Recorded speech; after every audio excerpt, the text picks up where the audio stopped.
반갑습니다. 77입니다. 그동안 이제 공사 중인 주택들이 마무리가 되고, 이 추운 날씨 덕에 영상을 이제 올릴 수 있는 시간이 좀 여유가 생겼어요.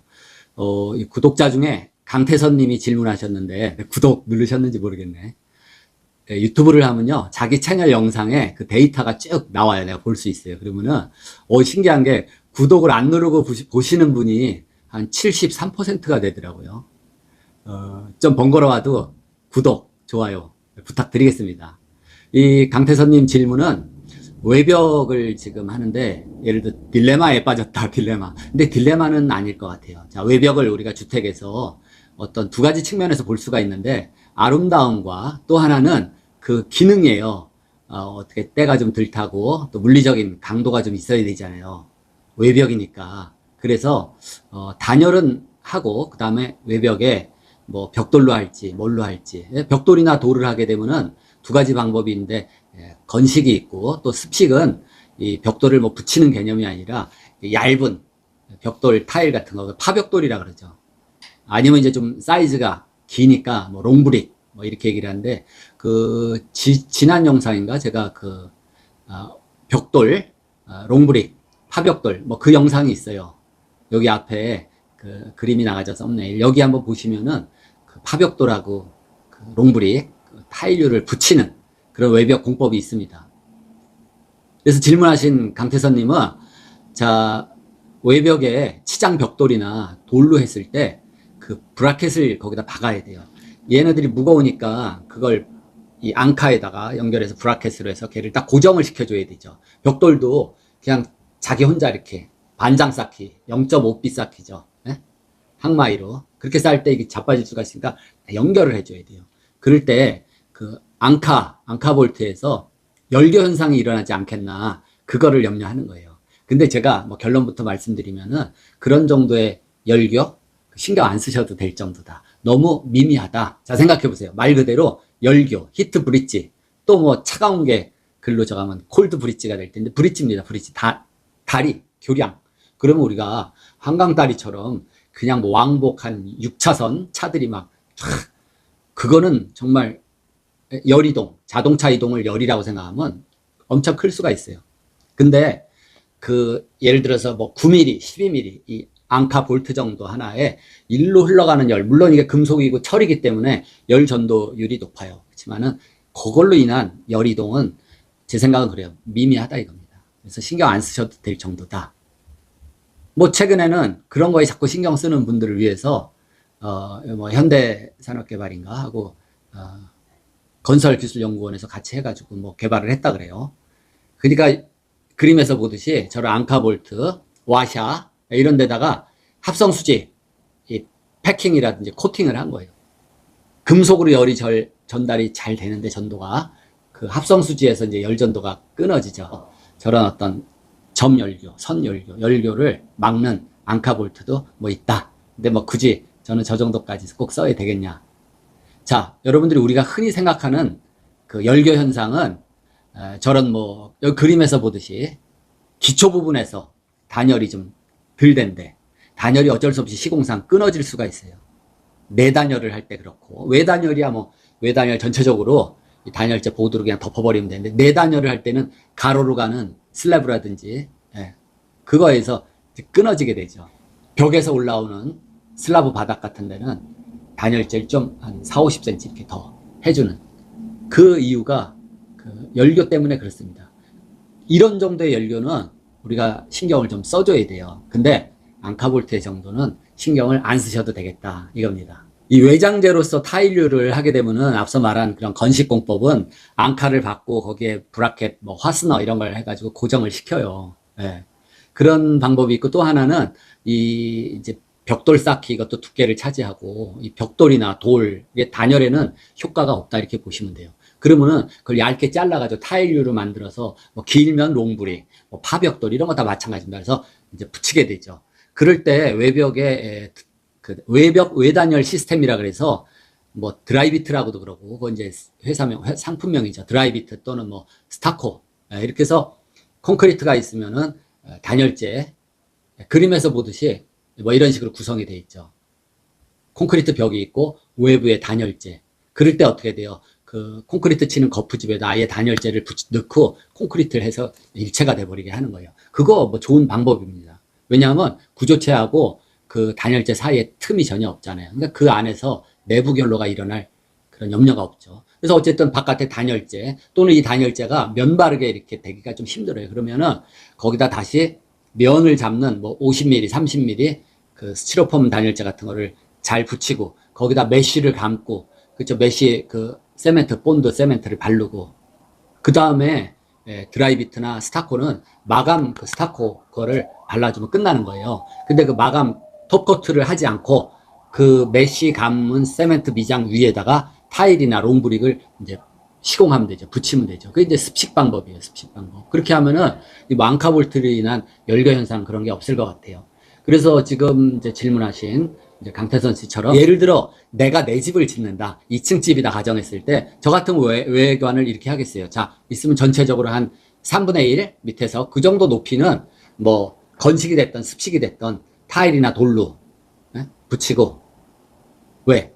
그 미관상 미적으로도 그래요. 건물이 이렇게 있으면 아랫부분은 좀 묵직해 보이고 견고해 보이고 그런 미적인 효과하고 또 하나는 뭐예요? 뭐 와서 이렇게 부딪히면은 그냥 일반 그 외단열 시스템 하면은 스티로폼에다가 거기에 메쉬 그 정도 그게 강도가 좀 약하고 이렇게 두드려 보면 텅텅 소리가 나면서 약하잖아요. 발로 차면은 세게 차면 구멍이 납니다.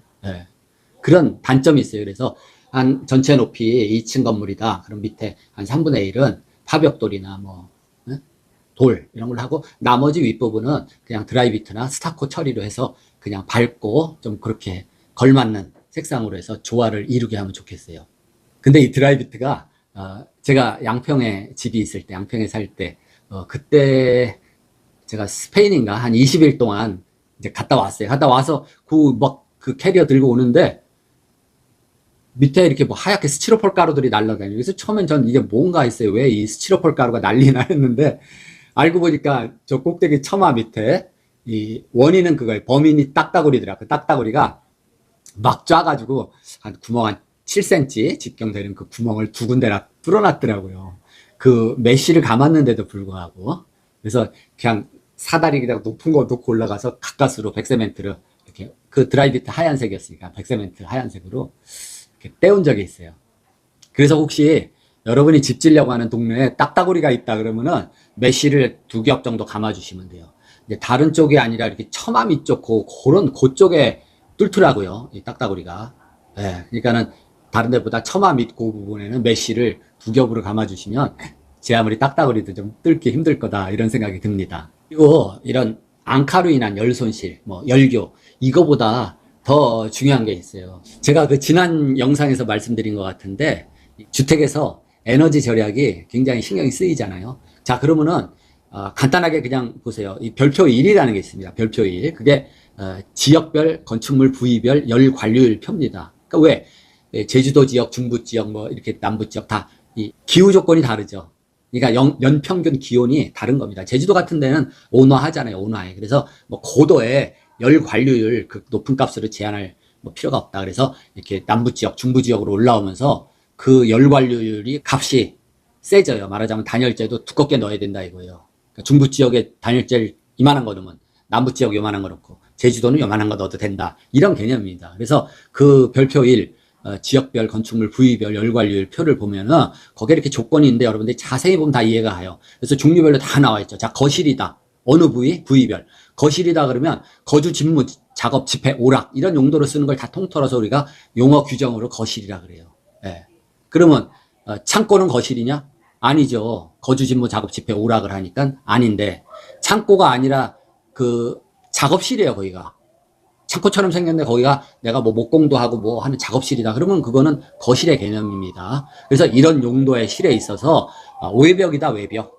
근데 외벽도 직접 외기에 면하는 외벽이라는 것도 있고 간접 외기에 면하는 외벽이라는 것도 있어요. 근데 그거는 뭐 하여튼 얘기가 길어지는데 그러니까 직접 외기에 면하는 거는 바로 그냥 바깥이에요. 근데 간접 외기에 면하는 거는 왜 우리가 발코니 한번 이렇게 지나서 발코니 뭐 유리창으로 막았다 발코니. 근데 발코니 안쪽에 거실의 벽. 이거는 직접 외기에 간접 외기에 면하는 벽이라고 할 수 있어요. 뭐 그렇게 다 이 표가 궁금해 하실 것 같아서 얘기를 드렸는데 그러면 자, 중부 지역이다.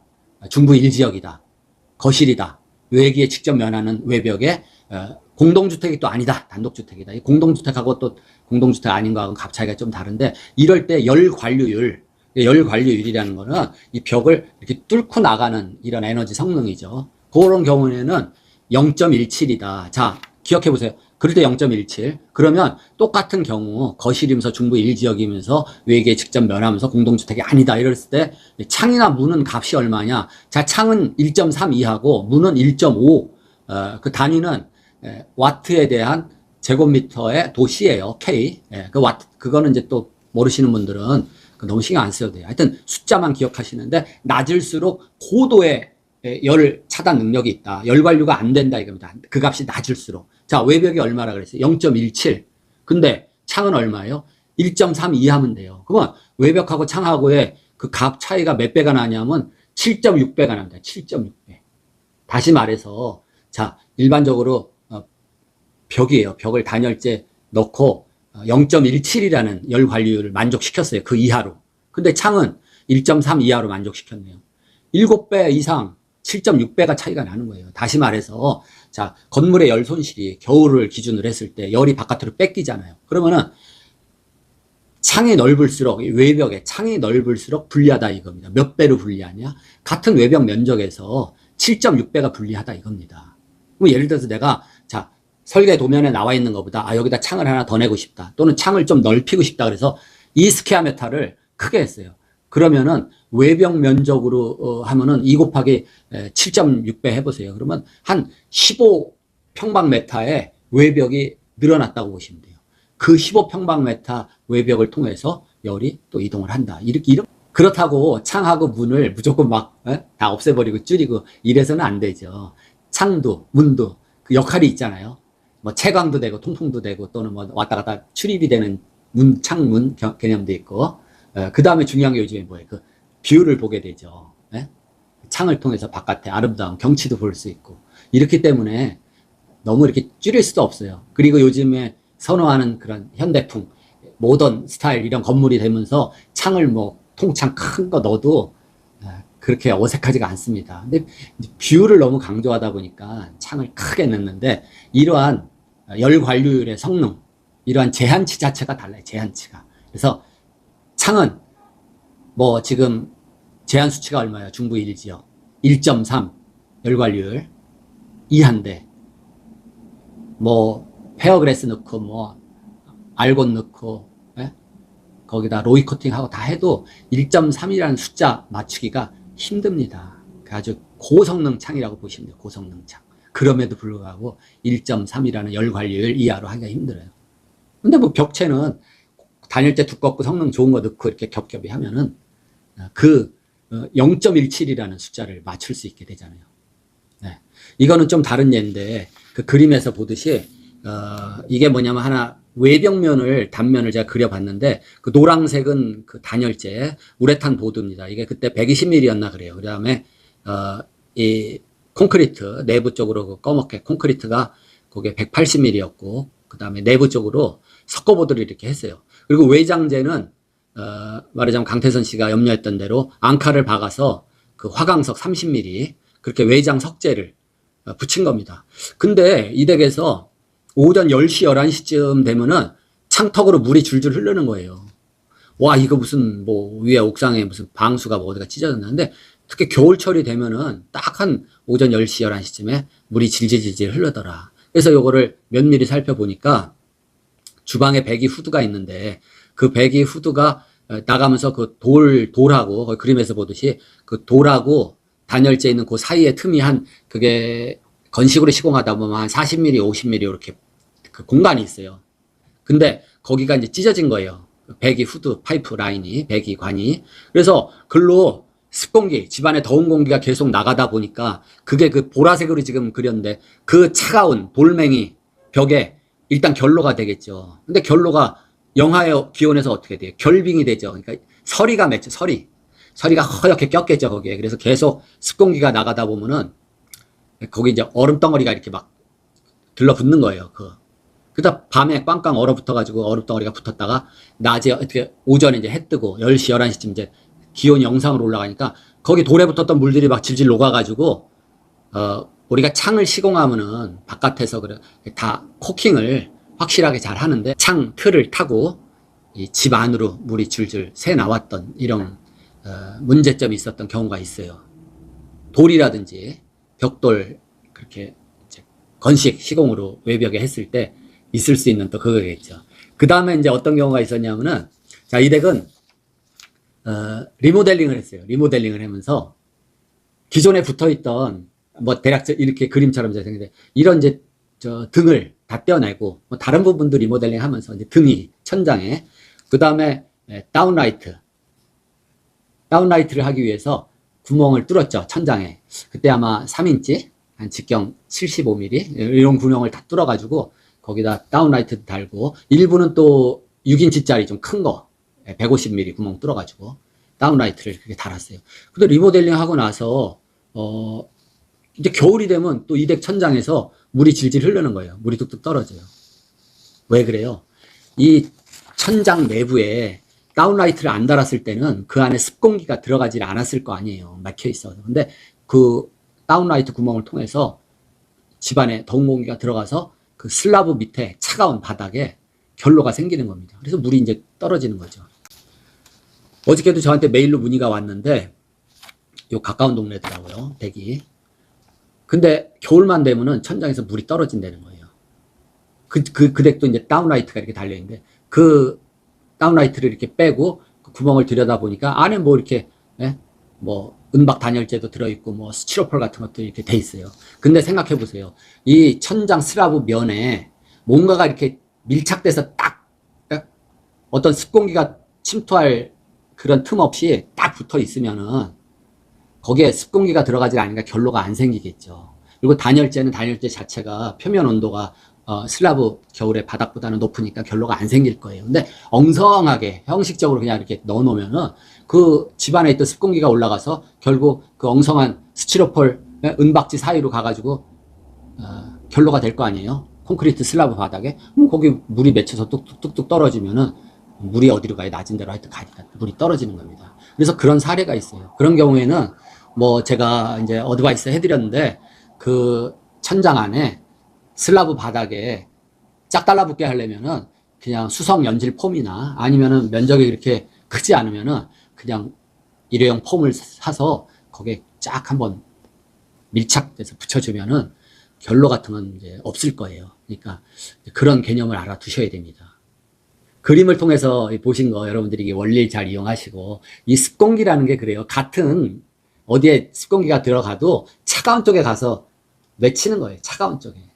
그래서 두 가지 방법이 있어요. 자, 차가운 면을 없애주던지 아니면 그런 차가운 쪽으로 습한 공기가 가지 않게 하면 되는 겁니다. 그래서 조금 전에 얘기 드렸던 외부 석재로 마감한 이 덱도 그 나가는 배기관, 주방 배기관에 그 파이프가 터지지 않고 거기서 습공기가 새나가지 않았으면은 이러한 물이 흘러내려오는 현상은 없었겠죠. 그래서 거기를 다시 그 파이프를 터진 데를 바꿔 끼고 하니까 그 현상이 없어진 거예요. 그래서 습공기가 나가지 않게 하든지 이거는 뭐 천장 쪽에 맨 위에 슬라브 바닥 마찬가지고 외벽도 그렇고 그런 원리입니다. 질문하신 강태선 씨, 그래서 이 뭐 앙카로 인한 이런 점 열교 같은 거 신경 안 쓰셔도 되고 어쨌든 이쁘고 멋진 집 완성하시기 바랍니다. 마치겠습니다.